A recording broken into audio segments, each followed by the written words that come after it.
Thanks for being here. Subscribe to Cheating Stories Best so you don't miss new stories. Wife cheated throughout 20 years of marriage. Today's story with a similar plot. Enjoy it.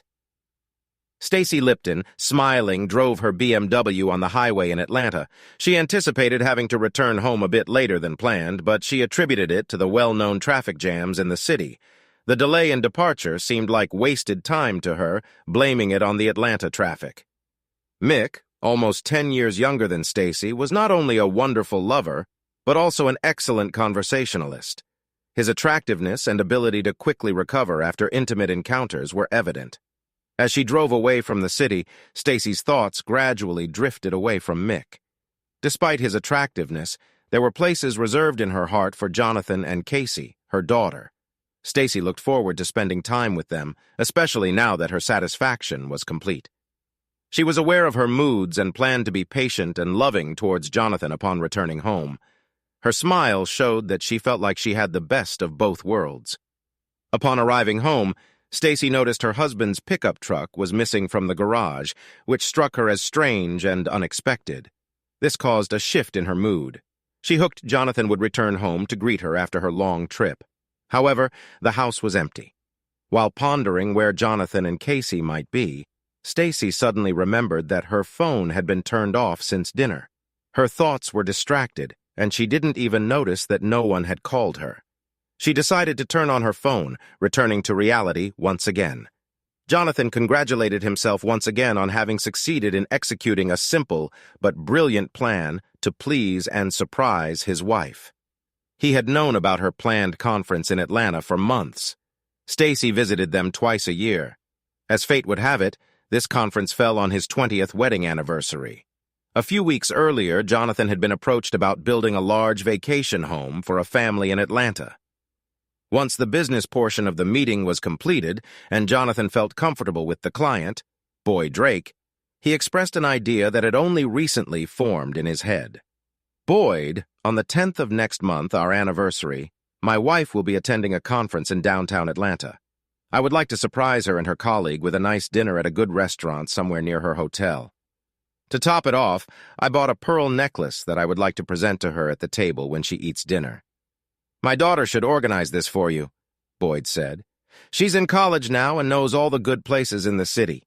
She could see to it that the necklace ends up in your wife's hands. It sounds like you're planning on being lucky when your wife comes home. Why don't you just go to Atlanta with her and deliver yourself? I've proposed in the past, but Stacy insists she's too busy to spend time with me. She will have a late dinner and return to the hotel as soon as possible to rest. The next day, I have obligations here, and to travel this far only to be ignored seems a little stupid, Jonathan reasoned. I have another idea, Jonathan added. Suppose I buy your daughter and her friend dinner if she agrees to sit at the table next to Stacy and send me a live video on Facebook. I'd love to see Stacy's surprised look when she opens the necklace box. I'll give you my daughter's number and you can call or text her to arrange everything, Boyd replied. I'm sure she'll be happy to help get this done. Jonathan had several pizzas delivered to his home for a party he was throwing to celebrate his 20th anniversary. He invited his parents, Stacy's parents, his brother and sister-in-law, and Stacy's younger divorced sister. They all expected to see Stacy in real time when he surprised her with an anniversary gift. Jonathan's 16-year-old daughter, Casey, was also there with several of her friends. Jonathan had everything set up so they could watch the video on the big screen TV. Boyd's daughter will sit as close to Stacy as she can without arousing her suspicions. She will send videos to me via Facebook Live. She paid the waiter to deliver the wrapped gift after Stacy and her coworkers who ordered food. We'll see Stacy's reaction in real time. This will be the best anniversary ever considering we are so far apart, Jonathan explained with a happy smile. I set everything up so that no sound will be transmitted from her side, so feel free to make comments, including what a great idea I had. Who is this guy with his mother? Casey asked as Stacy came into view holding hands with a handsome young man. Didn't you say she would be with Sue? I don't know who he is, Jonathan admitted. He seems to be a pretty close friend. Stacy's father simply made a rump sound in front of Jonathan's statement as the couple took their seats. Everyone gathered around Jonathan's TV could easily hear the conversation. It's very nice that your husband paid for our dinner this evening, the unknown man remarked with a grin. I will do my best to make this anniversary unforgettable. At least for you, it will be even better than your honeymoon." "Then you better order a steak," Stacy replied with a grin. "You will need strength. My honeymoon was epic." "Is it true?" the man asked. "Did you have a lover then, or did your husband actually manage to ring the chimes?" "Jonathan did a great job. Thanks for asking," Stacy replied. "You're the only lover I've had in the last 20 years, not counting Jonathan, of course. Luckily for me, he started to slow down. The good news is this: you'll have a much better 20th anniversary tonight than most women. I'll take care of it." "Maybe we've seen enough, sister," Stacy suggested nervously. "This is not entirely fair. Stacy has no idea what we're watching or listening to. Why don't you turn it off, Jonathan? We don't want to miss Stacy's reaction when she receives her necklace. Do we?" asked the determined but very red-faced Jonathan. "Let's watch this train wreck for a little while longer," Jonathan insisted. While the couple was ordering, everyone heard Stacy call her companion Nick. As the waiter left with the menu, another waiter appeared with a nicely wrapped package. "Look, Jonathan must have delivered me a wedding anniversary gift," Stacy exclaimed in delight, tearing open the packaging. "Isn't she beautiful?" Stacy asked, looking at the string of pearls. "Could you fasten it on me?" "Certainly, just lean towards me," Nick said, carefully fastening the necklace. Having completed his task, he quickly ran his hands over Stacy's chest. "Your husband is so romantic. You're lucky to have such a handsome man," remarked an elderly woman sitting at the next table. "True on both counts," Nick agreed with a smile. "She has a romantic husband and a handsome boyfriend." Stacy glared at Nick, but the older woman simply laughed at his comment. "I gave you a pearl necklace last night, which I think looks much better on you than this," Nick joked, leaning down and kissing Stacy on the lips. "That's the difference between a husband and a lover," Stacy said with a sexy grin. "Husbands give us jewelry and lovers give us climaxes. Sorry, but I can't do it anymore." The beautiful red-haired girl, who must have been Boy's daughter, whispered as she turned off her phone. "I should have stopped earlier, but I was so stunned that I went into shock. I'm so sorry it turned out this way. I will definitely erase everything from my phone. I have to go." The TV turned off and everyone sat in stunned silence. One of Casey's friends was the first to speak. "It's already late. We better leave. See you tomorrow at school if I even go," Casey replied with tears in her eyes. "Dad, is it okay if I go home to my friends? I feel like I need to be with them now." "Of course, honey, I understand. We'll talk tomorrow."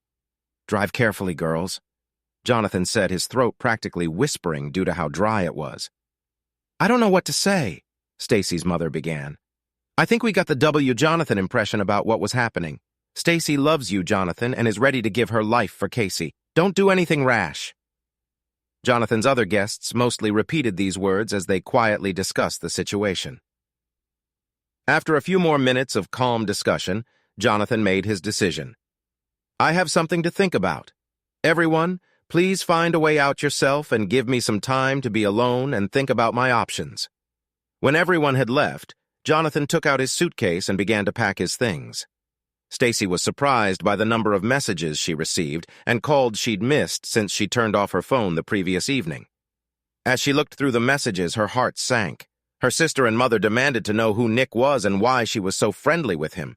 They insisted that she had broken Jonathan's heart, and Casey was also very upset. Her mother and sister sent her at least a dozen messages each. Stacy checked her messages to see if she had anything from Jonathan and found that she didn't. How did her family find out about Nick, and how much do they really know? Where are Jonathan and Casey? How can she get out of the hole she finds herself in? She needed to find out what exactly Jonathan knew and also what he simply suspected. "Mother, it's me. I forgot I turned off my phone last night." Stacy began as calmly as she could. "I see you tried to call me. Is there anything W, Jonathan? Only if you think the loss of your husband, the alienation and embarrassment of your daughter, the disgrace of your parents, and the behavior of an inventor can be considered W. Jonathan. I'm guessing it doesn't bother you too much. Otherwise, you wouldn't be enjoying a damn pearl necklace from your boyfriend." Her mother ranted. "Jonathan gave me a string of pearls for our anniversary," Stacy countered. "Why should this upset you? Your father and I have seen enough old adult films to understand what your boyfriend meant when he said you were wearing his pearl necklace." "Stacy's not so straightforward," Mother said. "Mother, what makes you think I would do something like that?" Why do you think I have a boyfriend? Stacy asked, Fair tying a knot in her gut. Don't play games with me. I am not stupid, her mother growled. Jonathan invited us to watch you open his 20th anniversary present at the restaurant. He booked a table for you and your colleague. I think her name was Sue. We have seen this whole vile story. Your husband treats you like a queen and you don't respect him. Husbands give jewelry and lovers give climaxes, I think you said. Did you hear me say that? Asked a shock, Stacy. How is this possible? Jonathan asked some friend's daughter to do some sort of live broadcast from her phone. He wanted us to see how happy you would be with his gift. Then we were all going to call and congratulate you on your anniversary, the mother said sadly.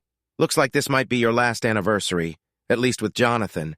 Maybe you'll meet your favorite boy again when things calm down. Mother, you know I love Jonathan. That other guy means nothing to me. It was just something to pass the time. These conferences are getting boring, Stacy insisted. Oh, this changes everything, her mother said sarcastically.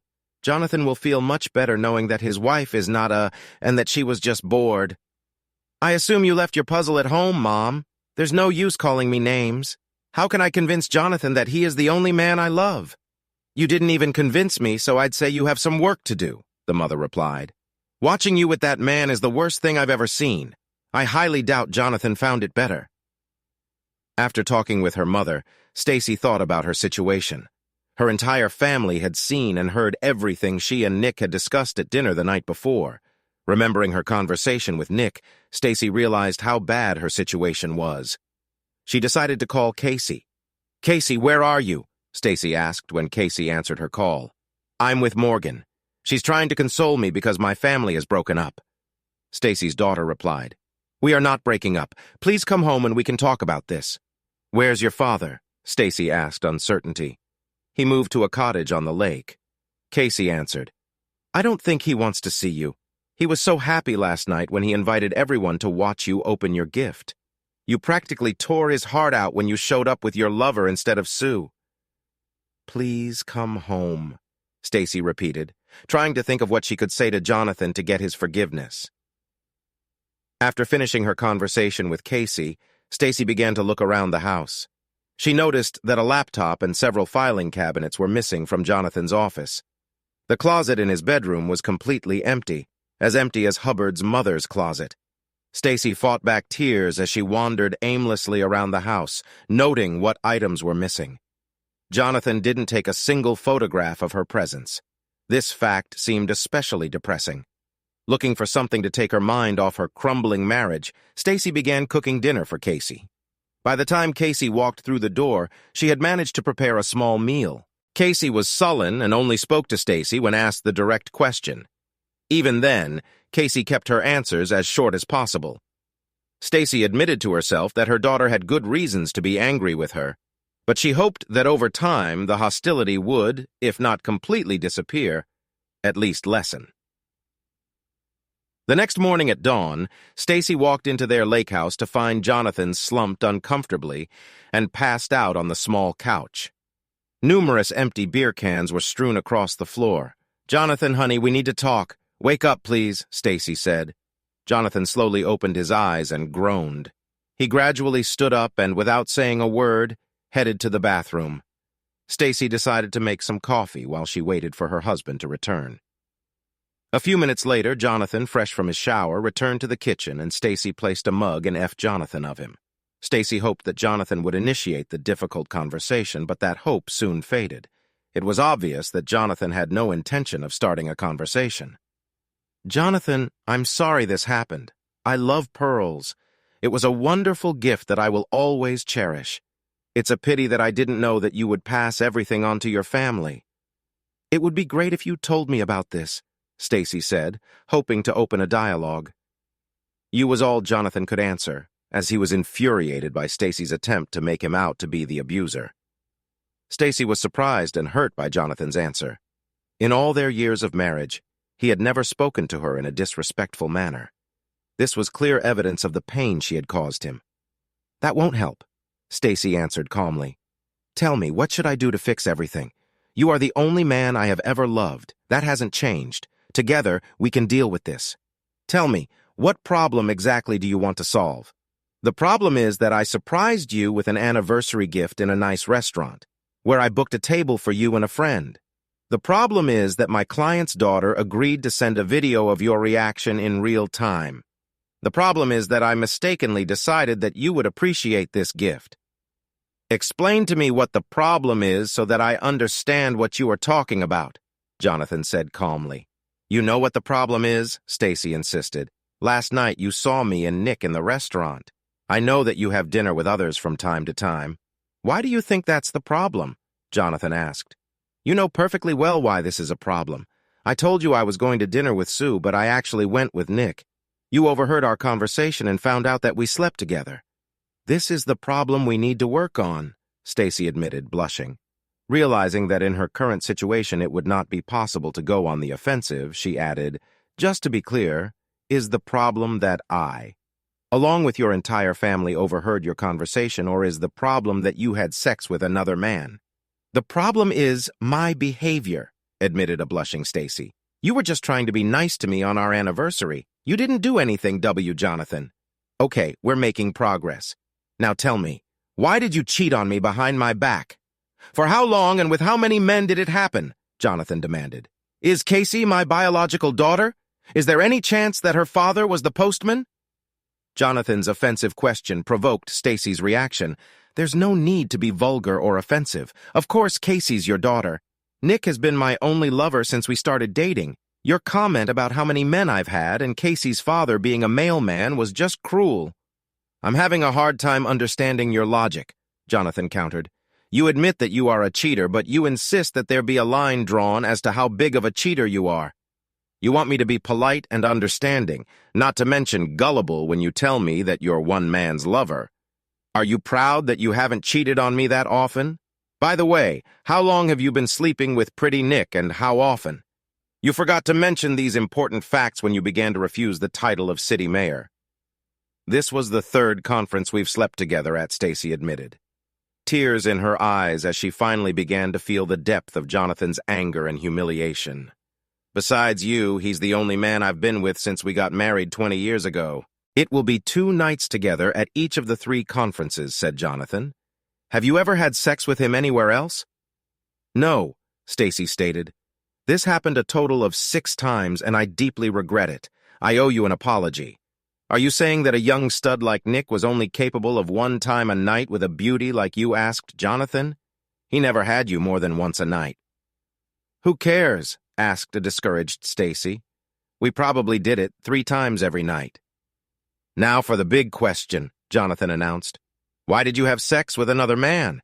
Was sex with me so fanceless, so mundane, so pathetic that you needed to find a younger, more satisfying lover? Of course not. I was bored, and he pursued me tirelessly. I turned out to be weak. It's not about you or our sex life. It's my vanity, maybe a midlife crisis. He doesn't mean anything to me. I swear, Stacy explained. It's clear you had sex with a man who meant nothing to you, Jonathan repeated. Did you have sex with Mr. Jenkins, the guy who lives down the street and wears those ridiculous shirts? Of course not. I barely know him, but I find him repulsive. Stacy continued to defend herself.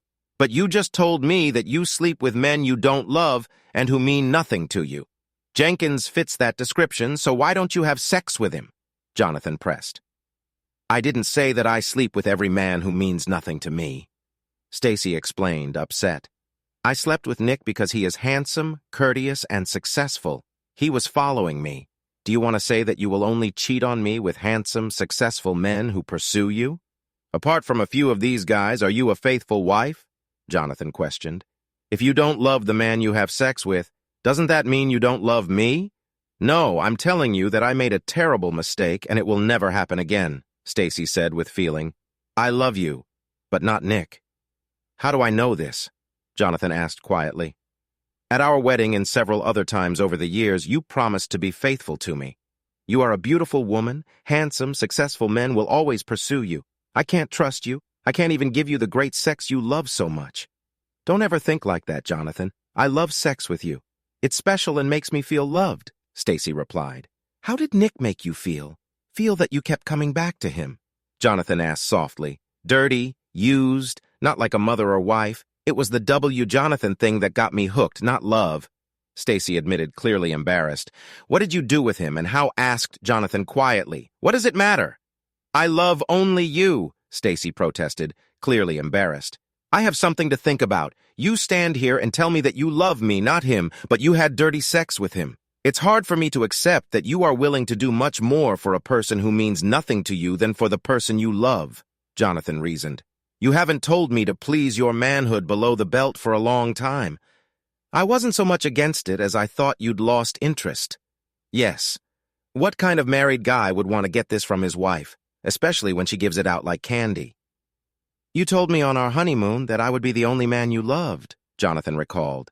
You and Q must have had a lot of fun with me. Everything was W, Jonathan. He never talked about you.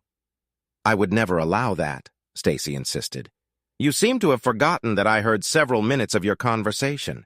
This insulted me several times, and you went along with it. Remember how I slowed down that you will give you a better 20th anniversary than most wives? You didn't object, did you? Why are we even wasting time here? Jonathan suddenly demanded. You found someone new. I accept it. It looks like you should too. Why pretend that you want to stay married? It's obvious that you didn't enjoy being my wife, and let's not even talk about bad sex. You were beautiful, successful, and smart, and I bring nothing to the table. It was only a matter of time before you started looking for something better. Congratulations, you found it. Don't let the door hit you in the ass on the way out. Jonathan, we can't let this discussion end this badly. We have to discuss everything and find a way back, Stacy tearfully begged. You can ask your lawyer to talk to my lawyer. It's over between us, Stacy. I'm going to divorce you. You left me no choice. That day, Stacy went to work but was found in the break room by an angry Sue. Why did Jonathan ask me about going with you to Atlanta for a conference? You know very well that I stopped writing them after you decided to spend your nights with Romeo from the Chico office. I don't want you to use me as a cover for your infidelity. Did Jonathan call you, and what did you tell him? Stacy said dejectedly. The truth? I didn't go to the last two conferences. I was under the impression that you told him that we were going to share a room and spend time at the conference together. I don't like being used like that. That won't be a problem anymore. Jonathan learned everything on this trip. I think he's going to divorce me, Stacy admitted. What other outcome could you expect? Sue demanded. No decent man could accept this level of disrespect. I was too damn stupid and self-centered to even think about Jonathan finding out about this. Stacy answered frankly. He moved out. Don't you think you made a choice when you slept with that nasty bastard from Chicago? Sue asked a little softer. I'm sorry you lost Jonathan, but I warned you that this would happen if you continued like this. It wasn't me who told him, if that's what you're thinking. I know, Sue. I owe you an apology. I abused your friendship. I'm sorry I didn't listen to you. I don't deserve a man like Jonathan.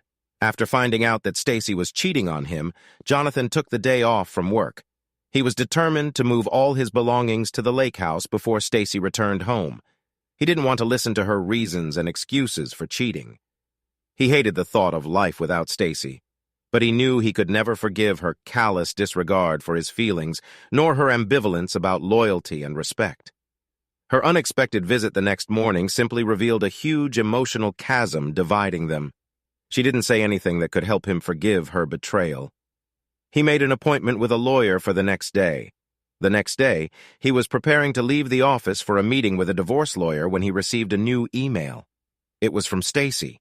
He wondered if he should read it or just delete it. After internal discussion, he opened the letter. In her typical fashion, Stacy tackled the problem head-on. He felt nothing but despair when he read her message. Jonathan, I know I really screwed up this time. I was so stupid that I thought you would never know and my actions would never hurt you. I was doubly Jonathan. Lying and cheating destroy marriages, even if one partner doesn't know what's happening. You deserve so much more. I have never wanted anything in my life as much as I want you to forgive me, but I will not challenge any of your actions regarding our marriage. I have lost my right to participate in your decisions. I love you and wish you all the best. You are a wonderful man, husband, and father. This is all entirely on my conscience. I accept this truth, although I feel bad that I did this to us. Jonathan fought back tears as he read Stacy's confession and her plea for forgiveness. It was like her to accept blame for her actions when she had time to think about the situation. She was an SD Jonathan woman requiring the best from both others in herself. He felt empty and saw no reason to answer the letter. He had nothing more to say. After that morning, when Stacy arrived at Jonathan's lake house, her only source of information about Jonathan was Casey. On Friday afternoon, Casey called Stacy to say she was going to her dad's cabin for the weekend. Jonathan would bring her home on Sunday evening. Stacy realized that this was how her life would continue. She spent a miserable weekend thinking about how much she had screwed up her life. She had no idea how to correct her mistake, or even if it was possible to correct it. Had she completely ruined her once happy marriage? Returning home on Sunday evening, Casey looked rather gloomy. "Dad decided to divorce you. He cannot live with someone who has lost all respect for him. I saw him cry several times this weekend. I've never seen this before in my entire life. Do you have any idea how much you offended him? Your boyfriend is probably a lot better than your dad," Casey said. "He's not my boyfriend and he's no match for your father," Stacy replied, shocked. "It was a huge mistake and I deeply regret it. Your father is the best man I have ever known." "Forgive both Dad and me for being skeptical," Casey replied. "This isn't the first time you've slept with this bastard, right? You've been deceiving us for years. Haven't you?" Casey asked angrily. Stacy realized it was time to stop lying to her family. "I slept with him at 2 conferences before this last one. It was W. Jonathan, and I apologize," Stacy confessed. "Was it W. Jonathan? That's putting it mildly." "Don't you think, Mom?" Casey objected angrily. "You betrayed your father in the worst possible way. Didn't you vow to be faithful when you married him? Did you cross your fingers at that moment, hoping it wouldn't count? I know you're upset with me, but not as much as I am. Your father is a wonderful man and a great father. You know it. What I did doesn't mean I think less of him. I acted very stupidly," Stacy admitted sadly. "As you say," Casey stated and went to her room. When Stacy returned to work, things turned to normal. She and Casey barely spoke to each other. Her life raft was her job. Everything there remained normal except for Sue's cold attitude towards her. She went to Casey's school events, but usually sat alone, unless her mom came with her. This was the only time she saw Jonathan. He always sat as far away from her as possible, and the other parents quickly noticed this. It soon became known that they were getting a divorce. Stacy periodically heard fathers, both single and married, make nude remarks and suggestions. It was quite obvious that the rumor of Stacy's infidelity had spread throughout the community. Jonathan threw himself into his business. This was the silver lining of the whole fiasco. The Jonathan he was, that Stacy would get half the business. His lawyer suggested several tactics that could reduce Stacy's share of the business, but Jonathan refused to listen. "If it weren't for her, we would have nothing to share. I'm not going to deny the facts. Stacy worked next to me and even gave part of her salary to keep us afloat when we first took over the family business." Jonathan insisted.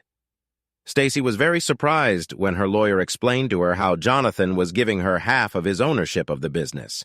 A few years earlier, when Jonathan was going through a cash flow crisis, the company was bought by Jonathan's best friend, Dan. Dan was a silent partner who owned a third of the company. Having ceded half of their property to Stacy, Jonathan found himself in a vulnerable position. He owned and controlled only a third of the business. "Tell Jonathan this is too much," Stacy insisted to her lawyer. "He was the one who devoted all his time and energy to the business.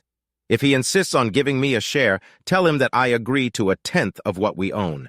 He will maintain control without possible disputes." Jonathan was nothing if not stubborn.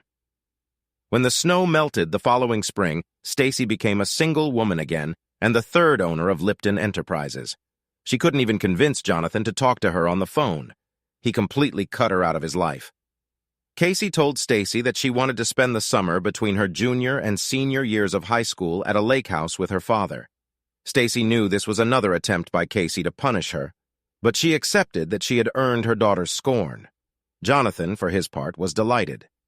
He developed plans to almost double the size of the cabin, owning a construction company. He easily completed the construction by the end of July. It was now a 3-bedroom lake house. Each bedroom had its own bathroom and a good view of the lake. It was a completely modernized and comfortable house. The first weekend in August, Jonathan hosted an open house for his friends and neighbors at the lake. All of Casey's friends were invited. One of them brought with her an older cousin whom Jonathan couldn't help but notice.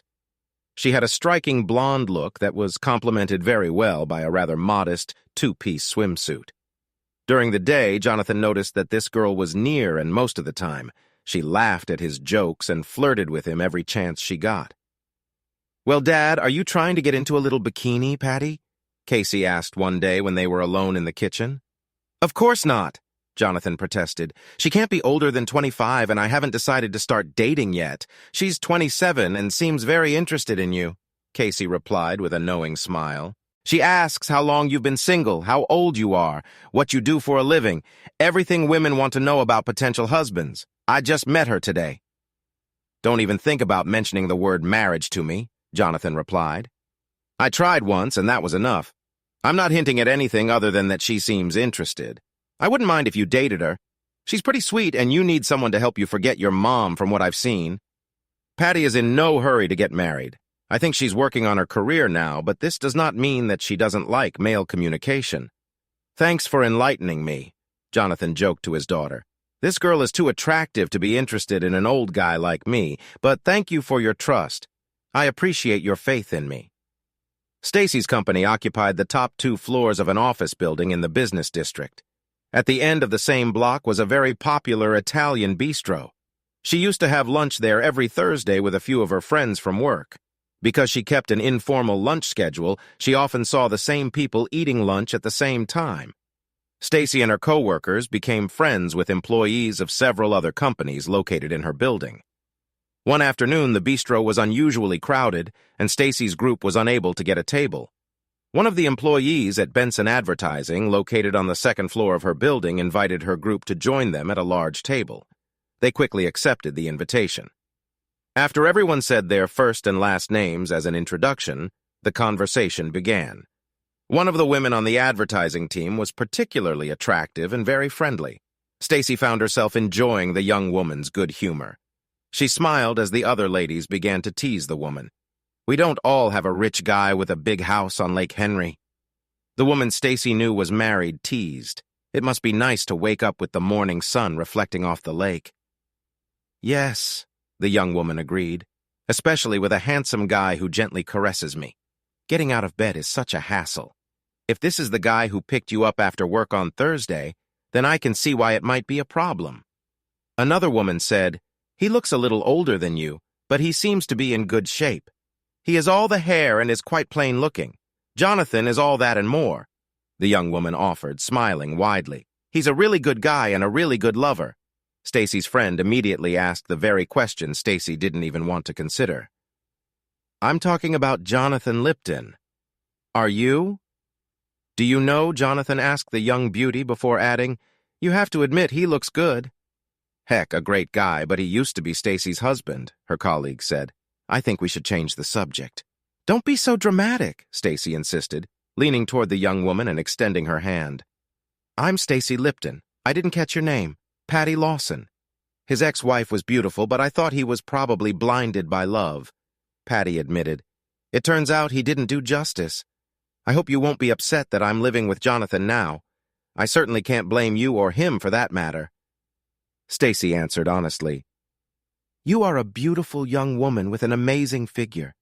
I can easily understand why Jonathan liked you. I wonder why Casey never told me anything about you. I can't speak for Casey, but I want to say that you raised your daughter well. She is very smart, attentive, and also beautiful, just like her mother. I really like it when she visits us." Patty concluded that evening. Stacy questioned Casey while they were having dinner. "Why didn't you tell me that your father has a beautiful girlfriend who came to live with him? This is something that would interest me. Honestly, Mom, I didn't mean to hurt your feelings. I know how you feel about Dad," Casey replied. "I'm still upset that you cheated on him, but I don't want to make you unhappy because of your bad choices. Patty is actually good to Dad. He finally seems happy again. This may surprise you, but I'm glad to hear that Jonathan is happy. He's a wonderful person and deserves to be with a woman who loves him, even if it's not me," Stacy responded. "I don't think she directly loves Dad, but she really likes him. She made it clear that her career comes first for the next few years. I want to achieve great success in marketing. Aren't you going to start dating, Mom? Do you keep in touch with your boyfriend from conferences? Do you think you can get along with him?" Casey asked. "Nick, not the person I would look for in a relationship," Stacy admitted. He is superficial, slightly rude, selfish, and vain. I never thought of it as anything more than entertainment. It turned out that he made my life hell, although I knew what I was doing. I shouldn't blame him for my weakness. Are you interested in anyone? Casey asked. You're still beautiful. I've noticed how some fathers and teachers look at you and go out of their way to be polite to you at school events. Honestly, I think Jonathan ruined me for other men. Stacy replied with a sad smile. The reason for our divorce is known to most people in the area. It makes women sympathize with your father, and men think of me as an easy target. It was probably easy for Nick, but I won't repeat that mistake again. I just don't understand how you could cheat on your father if you love him so much. Casey was surprised. He always treated you with love and respect. Something went Jonathan. I asked myself this question, Stacy admitted. I think I've started to take your father for granted. I knew that he loved me, and I was very confident in this love. This somehow resulted in attempts to try another man, maybe because I knew that I had a reliable back at home. Jonathan was my anchor. He was always there for me. I foolishly believed that he would always be there. I could have gone a little astray and he would not have known about it, and still, my devoted husband would have been at home. I pray that you find a man like Jonathan when you are ready to start a family, and use my experience as a cautionary tale. Never take more than you give in a relationship. Be faithful, dedicated, and honest. If you are thinking about something that could harm your relationship, discuss it with your husband. I showed you what happens when you lie and cheat sometimes. Stacy would run into Patty during lunch sometimes. She was surprised by how much she liked this woman. She also felt embarrassed that she was anxiously awaiting any news regarding Jonathan. Casey didn't want to tell Stacy too much about her father. As his daughter, she could not be privy to some of the more personal aspects of his life. Patty willingly discussed Jonathan with her friends. Stacy, it's obvious that you still love Jonathan, Patty remarked one day while the two women were having lunch. He never says anything bad about you, but it's obvious that you offended him greatly. I'm not here to judge you, but I have to say that I would never cheat if I was in a relationship. I find it hard to believe you did this. Everything I see and hear from you says that you love and respect him. I would encourage you to remember this when the flame of passion fades and you are caught up in everyday life. I lost my way and paid for it, Stacy replied. Love isn't always about wild sex and great vacations. Sometimes it's trying to decide when to pump out the septic tank or what color to paint the house. Everything becomes ordinary, but that's normal. Jonathan is an honest businessman, a caring, loyal friend, and a great father. I will always love him, but I betrayed him in the worst way a wife can. I learned my lesson. Perhaps I woke up too late. I told Jonathan last night that I was accepting a position in Seattle and would be leaving in 2 weeks. This is a great opportunity for me.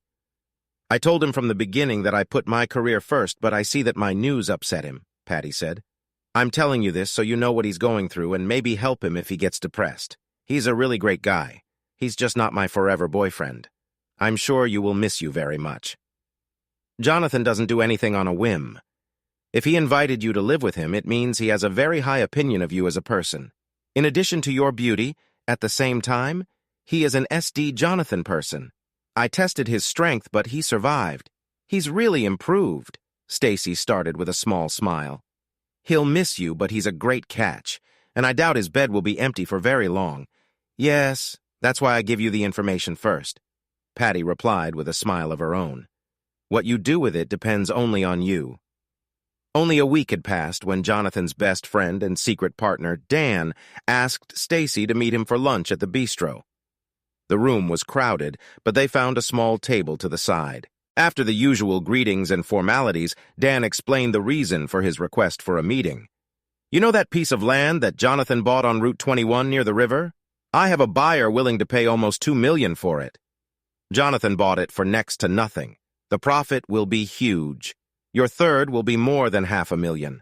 Jonathan said that this land can be bought and someday it will be very expensive. Is he going to sell it? Stacy asked, wondering how she was participating in the discussion. That's the problem, Dan replied. He says he thinks the company will get more benefit if they offer it for a long-term lease. He would like the contract to stipulate that his company will build what the tenant needs for his business. That sounds like Jonathan, Stacy admitted with a smile, thinking about how businesslike and smart he was. I'm sure he's done the math and his plan will be more profitable in the long run. What is the problem? I think we need to make a quick profit by selling the land. Planning 10 to 15 years ahead is great, but I'd like to get the money now. You own a third of the company. I own a third. Together, we could insist that Jonathan accept the offer and then pay us our share of the profits. Jonathan won't get hurt. Hell, he'll get $500,000 in cash to calm any ruffled feathers, Dan proposed. Stacy felt her anger rising as she listened to Dan make his proposal. Are you asking me to betray Jonathan's trust? You think money means more to me than Jonathan's ruffled feathers, as you call it? Let me tell you something. Jonathan would take this as a complete and utter betrayal by his wife and best friend. This is the worst thing you could do for him. Worse than his wife having sex with some young guy at a conference. Tease Dan. You're his ex-wife for a reason. You've already betrayed him. He divorced your cheating ass. This is a chance to get a little revenge and at the same time get a good amount of money. Dan reason. That about a faithful wife won't fly. We both know that description doesn't suit you. I betrayed Jonathan, and I admit it, Stacy replied in suppressed rage. I was stupid and selfish, but I never wanted to hurt him. He's better than both of us and deserves much better business partners than both of us will ever be. That's why I will never betray him again. I'd rather lose my last penny than hurt Jonathan like that. I proved that I was a lousy wife, and you just proved that you are a bad friend and partner. Jonathan will control my share of the company as long as I breathe. In fact, I'll be making a new will to make sure Jonathan gets my share after I die. You should know better than to doubt his business skills. Stacy started angrily, standing up and placing a bill on the table to cover her half-eaten lunch. Then she looked into Dan's eyes. Please don't try to steal this too. Almost a month later, Stacy opened the door and saw Jonathan standing on the porch. She was very surprised. Jonathan had studiously avoided her since the morning she returned from the ill-fated conference. Jonathan, come in. Everything is fine. Casey left a few minutes ago if you're looking for her, Stacy said, surprised at how excited she was about Jonathan's presence right now. I'm here to talk. If you have time, Jonathan began entering the house that had been as for over 15 years. Can you give me a few minutes? If you're busy, I'll try another time. I'm not busy, Stacy answered quickly, and I just made coffee. Why don't we sit in the kitchen? I appreciate you taking me in so quickly, Jonathan said, picking up his coffee mug. You always made excellent coffee. When we first got married, I didn't even know how to cook it. Stacy answered with a grin. It took me a while to get it right. I didn't marry you for the coffee. You had other attributes that I found much more attractive, Jonathan countered. I've never heard you call them attributes, but I heard you call them Smith & Wesson several times, Stacy said, still smiling. Yeah, you brought out the big guns and I was powerless to resist you. Jonathan admitted. Patty must have you wrapped around her finger or some part of her body, Stacy said. There's some serious heat coming from her. I appreciate how well you treated Patty. She thinks you're a wonderful person. Her opinion of you is one of the reasons why I'm here. A couple of weeks ago, one of her friends overheard your conversation with Dan over lunch. Patty talked about this before heading to the West Coast. She thinks your dedication and honesty have been exceptional. I have to agree. After the way I treated you in the divorce, you still flatly rejected Dan. Many women whose husbands divorced them so quickly would want to take revenge or at least repay. I would never do that to you, Jonathan. I know how hard you work on your projects and how much they mean to you. I also know that you will make sure that this land brings in much more income than Dan is looking for. He's a fool to doubt you, Stacy concluded. I appreciate your vote of confidence. Patty helped me accept the fact that you were my partner, even though I ran the business as if they were all mine. I have to give you the opportunity to express your opinion and say what you want to do, said Jonathan. If you want to sell this property and split the profits, I will agree. Dan is trying to convince me to sell it, Jonathan said. I think he doesn't have enough money. He believes that if we sell this land, then each of us will be able to get $500,000 out of the business without infringing on him. Would you like this too? I think you probably have a plan for this property that will bring good profits to the company and goodwill from the community, Stacy replied with obvious pride. You were never looking for a quick profit. I always wanted to improve the area and make good money at the same time. You have something planned for this area, right? I was negotiating a long-term lease with General Hospital to build an emergency care complex on this site, Jonathan admitted. It won't be as profitable as the luxury condominium project Dan's company is pushing to build, but it will still make a good profit and we'll have a contract to build it. This will create jobs as well as goodwill. I guess it would be something like this, Stacy answered a little smugly. You are a good businessman, but you also invest in society. That's what sets you apart from people like Dan. Dan thinks it's better to make a quick profit. I don't agree with this line of thinking. As far as I understand, he came to you to propose his idea and you refused him. I trust you unconditionally, Jonathan. You never gave me a reason not to trust you. I will support your business decisions until the end, Stacy promised. It probably sounds strange when you already know you can't trust me, but it's true. I was thinking about how Dan is trying to interfere with your business. It occurred to me that we should buy him back. If he doesn't have the money, he'll probably listen to a reasonable offer.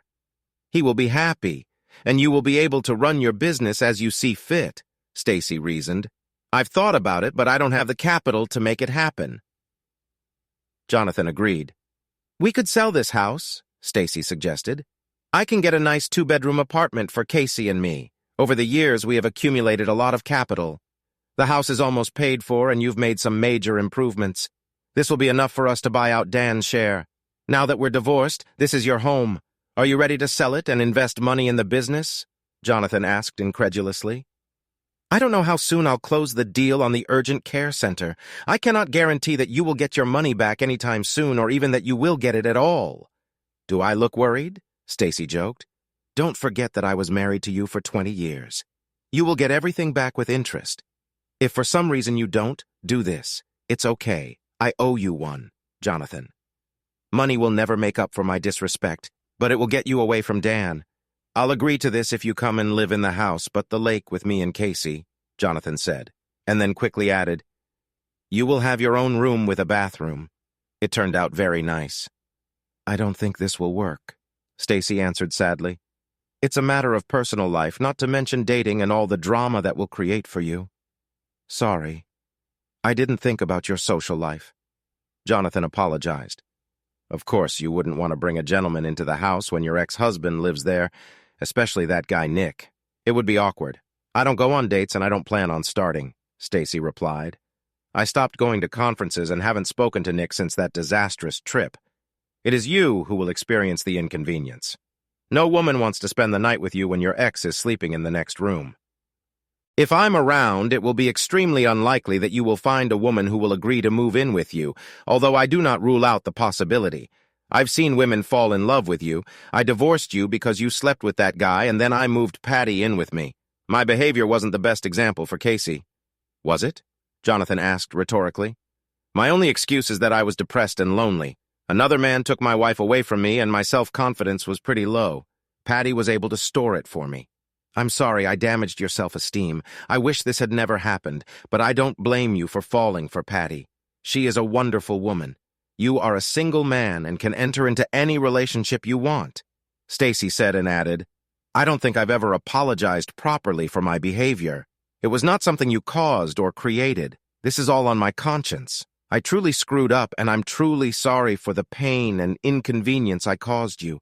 You really hurt me, Stacy. I've never been unfaithful. I live for you and Casey. I went from having everything to feeling like a complete failure, Jonathan admitted. Patty helped me understand that while I may not have been the perfect husband, I wasn't the reason you cheated.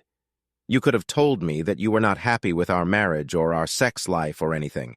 I would have tried to do better if I had known. I was just stupid, not unhappy. You were a very good husband, a great father to Casey, and a great lover, Stacy said.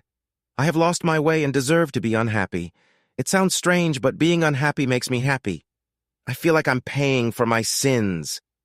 Maybe you'll at least come and look at the house by the lake? Ask Jonathan. I would like to show it and get your opinion. I took some of the ideas we've discussed all these years into the rebuild. I think you'll approve. Casey has a volleyball match in 2 hours. Can I take advantage of this offer another time? Stacy asked. Let's look at it before the match.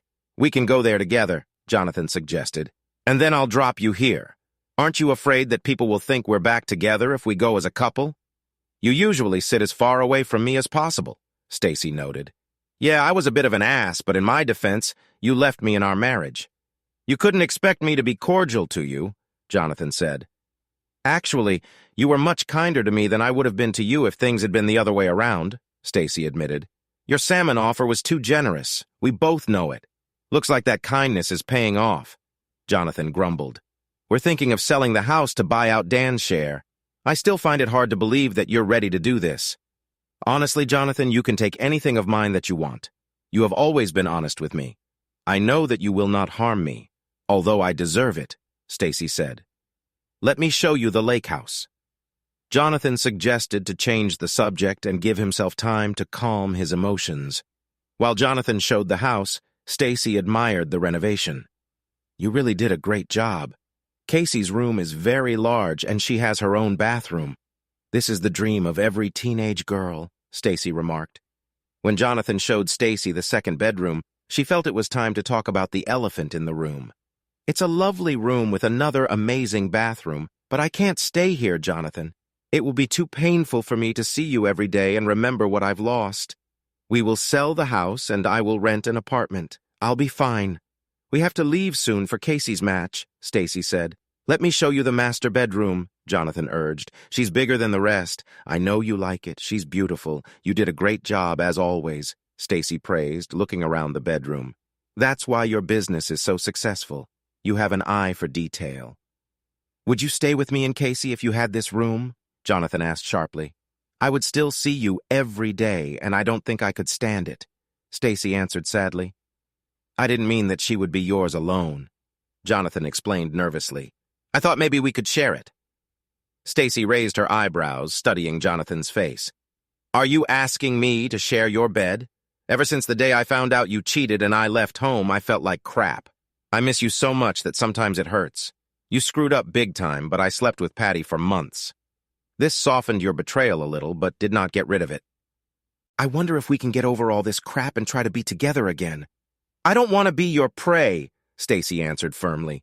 If you want to punish me even more, I won't do it. If I move in with you, I will be completely faithful and expect the same from you. No more young beauties in your bed. It will be just me there, or I will be gone in an instant. I have worked hard to regain my self-respect, and I intend to maintain it. I love you, Jonathan, but you have to be completely on board, or I'm leaving. No one was more surprised than Casey when her parents walked into the gym arm in arm. She hurried to them to talk to them without anyone hearing. Mother, Dad, does it mean that Casey began? But Jonathan smiled and nodded before she could finish her question. Casey hugged her mother and held her close as she spoke into her ear. Welcome home, Mom. I love you, but don't ever cheat on Dad again. I have a friend with a single aunt who is even more beautiful than Patty. What do you think of our story today? I thought it was quite interesting. The man did a really manly thing. What do you think? Write in the comments. See you in the next videos.